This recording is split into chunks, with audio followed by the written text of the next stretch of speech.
Ever catch yourself, like, daydreaming about passive income? Like sipping lemonade on a beach somewhere. While the money just rolls in. Exactly. Yeah. And wouldn't it be wild if AI could make that happen? Wilder things have happened, right? That's what's so cool about this listener's idea. They sent in these notes.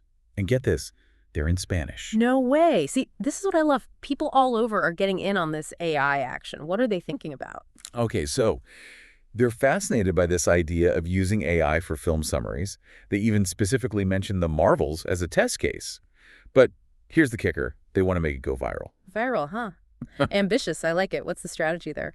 Just unleash AI on a movie synopsis and hope for the best. That's where it gets interesting. They actually use this phrase, career on copy viral.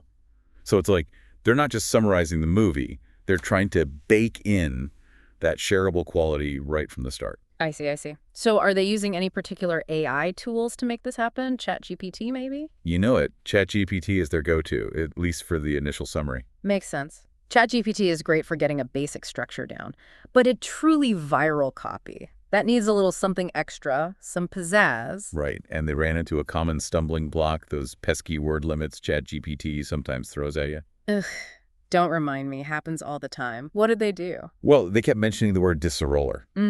Develop, right, like they're breaking down the process. Oh, smart move. Instead of asking for a whole 5-paragraph essay up front, it's better to guide the AI bit by bit. Exactly. Start with bullet points, key plot elements. Yeah. Then you go back and, as our listener says, disroller, flesh out each part. Love that. So much more manageable for the AI, and you end up with a richer summary in the end. Okay, so we've got our AI-generated script. It's got that viral potential. What happens next? Well, our listener brings up Clipchamp, which is interesting because it's not just an AI writing tool. Clipchamp is fantastic for video editing, super user-friendly. I wonder if our listeners thinking about audio, too, because Clipchamp has that text-to-a-voice feature, right? Text-to-speech. You guessed it.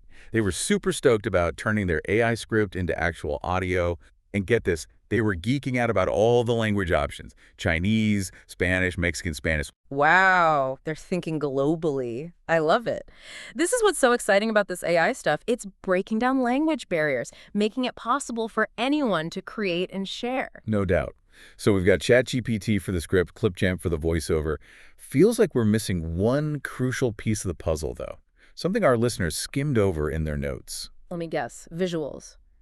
Even with the most amazing script and voiceover, you need that visual element to truly captivate an audience, especially on a platform like YouTube. You hit the nail on the head. They did mention it, but briefly. It's like they almost forgot, which is easy to do when you're deep in the AI weeds. It happens, but yeah, visuals are key. People are visual creatures. We're drawn to moving images, colors, all that good stuff. Makes total sense. A film summary with just a voiceover might not cut it in today's world.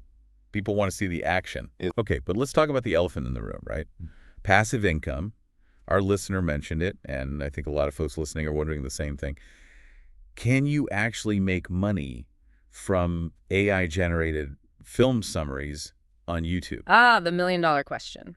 YouTube can be a fantastic platform, but the reality of monetization, it's a little more nuanced than some folks make it seem. That's what I thought.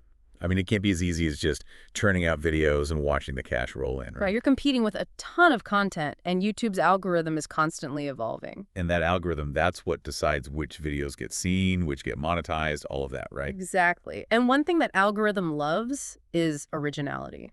Okay, so how does that play with AI-generated content? Is YouTube, like, actively penalizing videos made with AI? I wouldn't say penalizing, but they definitely reward genuine creative effort.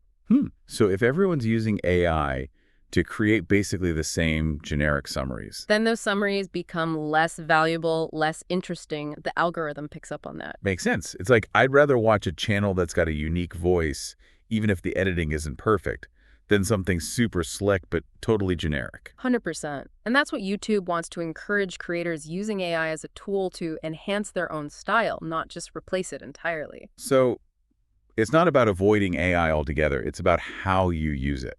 And I think that's where our listeners' focus on career uncopy viral is spot on. Totally. Trying to make something shareable that's already thinking about how to stand out. Well, what about the actual rules, though? Does YouTube have specific policies about AI-generated content and whether you can make money from it?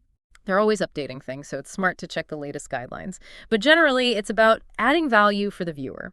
Are you giving them something unique, insightful, entertaining, or are you just hopping on a trend? So even if you're using AI, it's got to be good. It's got to be engaging. It can't just be there. Exactly. And this is going to sound cheesy, but even if your goal is passive income, you got to be a little bit passionate about what you're creating, you know? I get it. Because that passion, it shows. Absolutely. It's what makes people subscribe, hit that notification bell, all that good stuff. So what would your advice be to our listener who's clearly excited about the potential here but also wants to be realistic? What should they keep in mind as they navigate this whole YouTube world? It's almost like AI is a tool, not a replacement. 100%. I think people get so caught up in the robots are taking over narrative that they forget AI is only as good as the person wielding it. Right. It's like you could give a top-of-the-line camera to a 5-year-old, and they might take some cool, quirky pictures. But they're not going to create the next award-winning masterpiece, are they? Exactly. It takes skill, vision, and yet a good camera helps, but it's not doing the heavy lifting. It's a tool. And like any tool, it has its strengths and limitations. ChatGPT can write you a decent movie summary, but can it capture the heart of the film, the humor, the subtle things that make a movie memorable? And that's where humans come in. Yeah. I think our listener gets that, though, which is cool, especially with their whole career uncopy viral thing. For sure. They're already thinking about what makes content stand out, grab people's attention. What would you say to them, though, as someone just dipping their toes into this world? What's the most important thing to keep in mind? Honestly, don't overthink it. Experiment. They want to summarize the marvels. Great. Play around. See what they can create. Yes. The more you experiment, the more you learn what works, what doesn't, what your style is. It's like anything else, right? Practice makes perfect, or at least practice makes progress. And don't be afraid to mess up. Some of the best ideas come from those happy accidents in the creative process. So true. Now, before we wrap up, I want to go back to something you said earlier, standing out. If everyone's using these AI tools, how can our listener make sure their film summaries don't just get lost in the shuffle? That is the question, isn't it? And it's tough, but honestly, I think it comes down to authenticity. Authenticity, huh? Yeah. So like not trying to sound like everyone else or copy what's popular. Exactly. What's your unique perspective? Maybe you're hilarious. Maybe you're super insightful about film theory. Maybe you connect movies to real-world issues in a way that resonates. Or maybe you're just really, really passionate about movies, and that comes through in your work. That's it. Passion is contagious. You know, when you genuinely love something, it shows. And that's what people connect with, ultimately. Not just a technically perfect film summary, but something with heart, something that feels real. 100%. It's like that old saying, people might not remember what you said, but they'll always remember how you made them feel. Love that. And on that note, I think we've given our listeners a lot to chew on today. It's a wild world out there. AI is changing the game. But at the end of the day, it's still about creativity, passion, and finding your voice. Couldn't have said it better myself. So to our listener who sent in those awesome notes, and to everyone listening, thanks for joining us on this deep dive. Until next time, keep exploring, keep creating, and most importantly, keep those creative sparks flying.